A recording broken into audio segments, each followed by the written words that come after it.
mengutuki Nabi Ibrahim, saya akui teman-teman Kristen banyak yang berkata congkak sembarangan mengatakan Hagar itu bagaimana, Ismail itu haram.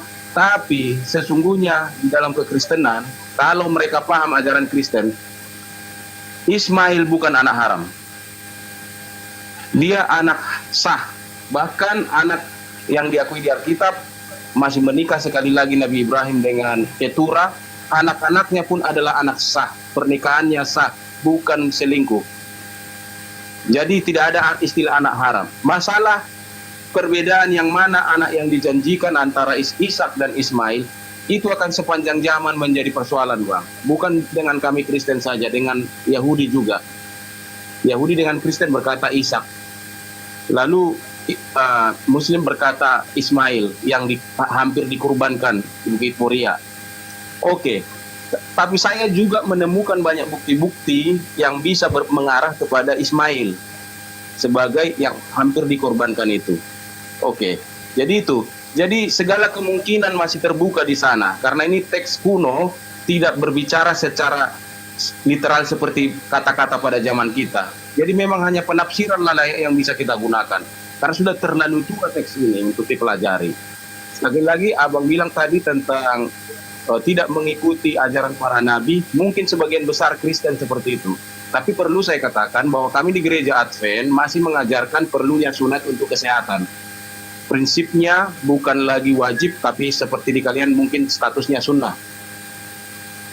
Karena pertimbangan kesehatan, bukan lagi sebagai kewajiban hukum. Lalu mengenai abang bilang makan binatang yang haram, jangankan babi bang, lele aja tidak kami makan. Ini Hesti, katanya pernah ini dari sekolah Advent, tahu dia ini. Jangankan itu, kopi dan teh pun nggak boleh kami minum demi hukum menjaga tubuh ini supaya sehat. Jadi kalau masalah di dalam Taurat, 10 hukum itu kami jalankan bang di gereja Advent. Dan banyak lagi perintah-perintah yang lain di dalam Taurat itu masih tetap kami laksanakan di dalam gereja kami. Tetapi dengan melaksanakan itu memang kami di kekristenan dianggap sebagai bidat atau bid'ah. Dianggap melenceng dari keputusan gereja-gereja pada mulanya. Nggak apa-apa. Stephen pendeta Stephen Tong menuduh gereja Advent sebagai bidat. Nggak apa-apa. Nggak apa-apa, biasa aja tuduhan-tuduhan seperti itu. Tapi kita yang kita laksanakan happy-happy aja kok. Kita melaksanakan nggak makan babi, nggak makan anjing, nggak makan darah, nggak makan lele, nggak makan udang, seafood, kerang, nggak makan belut, nggak apa-apa kok. Jadi kami kalau masuk ke warung Padang, meskipun Muslim, masih milih mana yang bisa dimakan. Gitu loh, masih tetap. Cuman yang kurang di gereja kami adalah hukum koser. Hukum kosernya bangsa Israel atau Yahudi tidak kami gunakan. Mereka kan daging itu walaupun halal halus diperas. Ya nggak boleh ada warna merahnya sama sekali. Karena merah itu darah. Baru dinyatakan koser. Gitu. Jadi begitu bang. Jadi mungkin ya teman-teman yang lain boleh lah. Jadi kita juga sesama Kristen yang mendengar di bawah ini, ya akui kalau memang ada kekurangan. Yesus mati di salib kita akui, tetapi bukan untuk menghalalkan babi. Masa harus mati seseorang untuk bikin babi halal? Nggak segitunya juga kali Tuhan itu. Dan saya percaya apa yang sudah dinyatakan haram oleh Tuhan sejak zaman dahulu, tidak mungkin dia berubah. Kita juga yang mengatakan Tuhan tidak berubah. Masa dulu dia bilang haram, sekarang jadi halal? Nah, teman-teman Muslim juga, kalau memang kalian masih mengikuti hukum-hukum yang sudah diturunkan oleh Allah Subhanahu wa Ta'ala atau Tuhan Pencipta semesta alam sejak semula, ya udahlah, lakukanlah Taurat itu dengan benar. Jangan hanya babi tidak kalian makan, lele pun jangan makanlah, karena itu tertulis di Taurat, nggak boleh dimakan. Gitu. Jadi, mari saling menegur, terima atau tidak terserah, ya kan? Tapi jangan memaki. Saya hormati. Sampai sejauh ini, keluarga saya mayoritas Muslim. Mertua saya juga Muslim. Kakek saya 3 Muslim, 2 Kristen. Jadi nggak ada persoalan di kami. Kalau menikah masuk masjid, biasa aja kami menghadiri acara pernikahan di masjid. Di gereja pun datang dari orang Muslim. Di keluarga kami... Istri abang Kristen apa Muslim? Dari Muslim. Namanya Siti Farida. Jadi istri abang kok Kristen kan? Ya dia cinta sama saya. Di mana sih kau Hesti? Udah jangan dibawa ke sana dulu lah. Dalam Banyuma lagi nih. Si Hesti ini sebentar lagi, sedikit lagi. Jadi saya ini hanya mau menerangkan ini, saudara-saudara, teman-teman semua, supaya jangan teman-teman Kristen juga jangan dibiasakan memaki-maki. Kita punya beban untuk mengasihi semua manusia. Nabi Muhammad itu pernah ada sebagai manusia di muka bumi ini. Kalau memang kita mengikuti Yesus, hormati Nabi Muhammad, paling tidak jangan kamu caci maki dia. Jangan kamu rendahkan, baik sahabat-sahabat para nabi, baik Aisyah, siapapun, Fatimah dan sebagainya. Kita tidak boleh menghina mereka. Ini, kalau memang kita mengikuti ajaran Yesus untuk mengasihi sesama kita manusia, Hesti ini pun meskipun bentak-bentak saya kasih dia, I love you Hesti. I love you. I forgive you. Beragama itu santai, jangan kamu beragam terlalu galak. Mari santai dalam beragama. Tentang misionari, Bang Juma, saya tahu keresahan Anda dari api, saya tahu. Dan saya sampai hari ini tidak, walaupun saya berpendidikan teologi seperti ini, saya tidak setuju lagi dengan apa yang Anda sebut dengan kristenisasi atau mengajak-ajak orang lain untuk berpindah agama. Saya tidak setuju. Tebarkan kebaikan dari ajaran agamamu. Orang mau pilih agamamu terserah dia, jangan ajak-ajak. Itu prinsip yang saya pegang. Warahmatullahi wabarakatuh, Bang. Silakan, Bang Juma berdakwah silakan. Orang Kristen menginjil. Udah gantian bicara, Bang. Silakan. Kok nggak ada topik sih, Bang Juma? Kok nggak ada topik? Oke, silakan. Saya mute. Ya. Oke, baik. Ya, jadi gini, saudara saya ya. Advent ini, mohon maaf nih sebelumnya, dengan munculnya agama Advent membuktikan bahwa nabi-nabi palsu itu ada di Kristen. Karena Advent ini muncul kemudian untuk memperbaiki hal-hal yang salah dalam tubuh Kristen. Sayangnya Advent ini tidak bermuara kepada Yudaism, tetapi hanya menggunakan kitabnya orang Kristen terdahulu untuk membuat sekte baru. Satu hal sebelum saya masuk ke situ.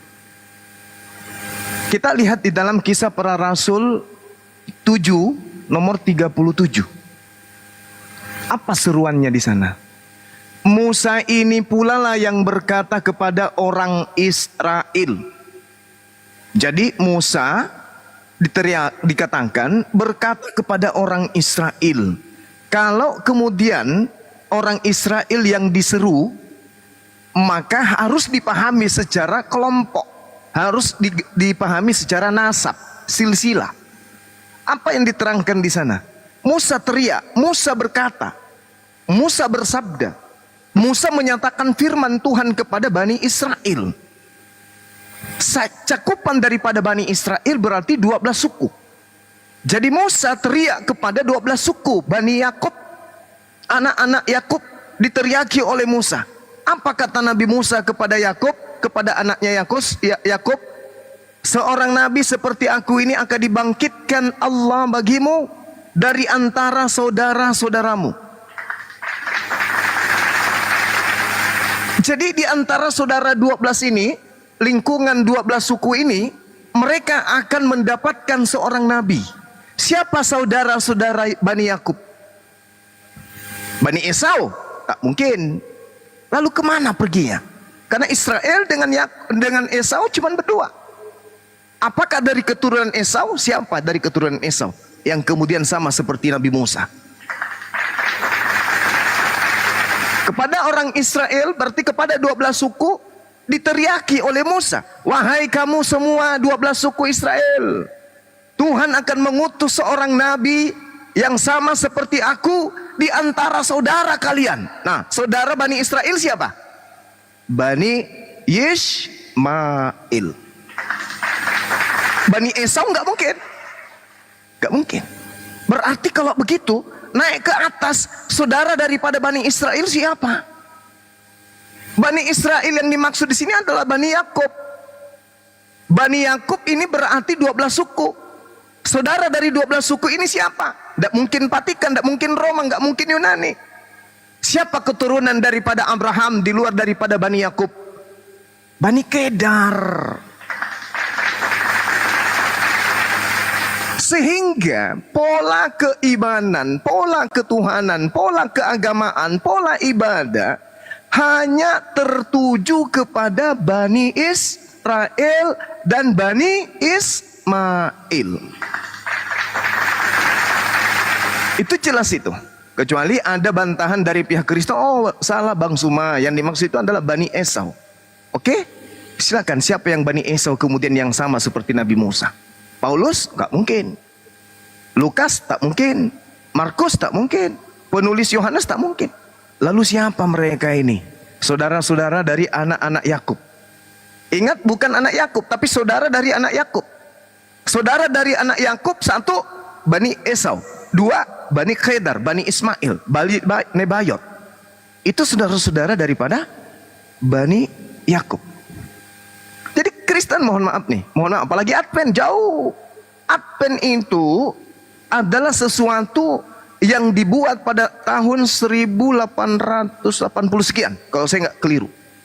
Dikarenakan kekecewaan, keputusasaan terhadap hal-hal yang justru bertentangan dengan buku yang mereka genggam. Maka lahirlah Advent, yang mencoba untuk melakukan pendekatan secara spiritual terhadap ajaran para nabi. Itu betul itu.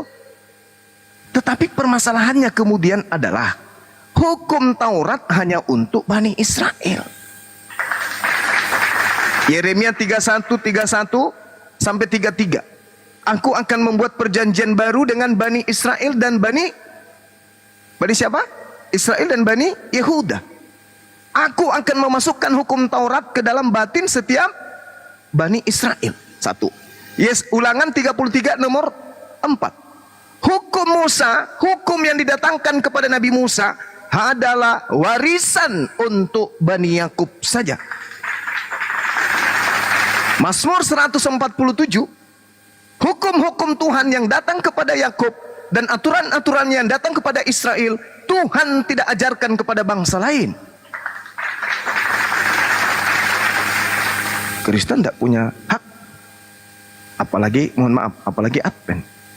Jadi Advent itu hanya mendapatkan titisan, tetesan air dari Septuaginta yang dibawa oleh agama Katolik di abad keempat, sampai muncul agama Advent. Mohon maaf, ini fakta, kita harus berbicara. Jadi kalau untuk mengetahui siapa pelanjut dari ajaran para nabi, siapa yang melanjutkan kerajaan Daud, tentu saudaranya sendiri, yaitu Bani Khedar. Makanya tadi saudara, saya mencoba untuk membawa Yesaya 42 itu. Kenapa? Cakupan Al-Quran muncul di dalamnya. Contoh, misalnya di dalam As-Surah ayat 52 misalnya. Di situ sangat jelas dikatakan bahwa beliau Nabi Muhammad sallallahu alaihi wasallam, wa qatalika auhayna ilaika ruhan min amrina. Demikianlah kami wahyukan kepadamu ruh kami dengan perintah kami. Sebelumnya engkau tidaklah mengetahui apakah kitab tersebut dan apakah iman itu, tetapi kami jadikan Al-Quran itu sebagai cahaya.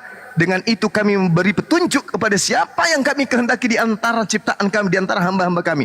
Dan sungguh, fa innaka la tahdi ila siratim mustaqim, dan sungguh engkau wahai Nabi Muhammad benar-benar pembimbing seluruh manusia kepada jalan yang lurus. Seluruh manusia. Litubayyana linnasi ma nuzila ilaihim wa la'allahum yatafakkarun. Jadi dia akan datang menegakkan hukum-hukum kepada seluruh bangsa-bangsa. Hukum Nabi Musa tidak bisa ditegakkan kepada seluruh bangsa-bangsa. Kenapa? Karena hukumnya hanya berlaku kepada bangsa Yahudi. Contoh Sabat. Keluaran 31 nomor 16, nomor 15, 16, 17. Hukum Sabat itu adalah perjanjian kekal hanya untuk Bani Israel. Jadi kalau ada non-Israel yang mencoba untuk masuk ke sana, berarti dia serigala nyamar. Itu satu poinnya. Hukum Yesus yang didatangkan untuk Yesus. Kisah para Rasul 13 nomor 23. Demikianlah Tuhan mengutus seorang juru selamat untuk Bani Israel, yaitu Yesus Kristus. Iman Islam mengaku itu. Ya Bani Israel, inni rasulullahi ilaikum musaddiqan lima baina yaday minat Torah wa mubasyiran bi rasuli ya'ti min ba'di ismuhu Ahmad.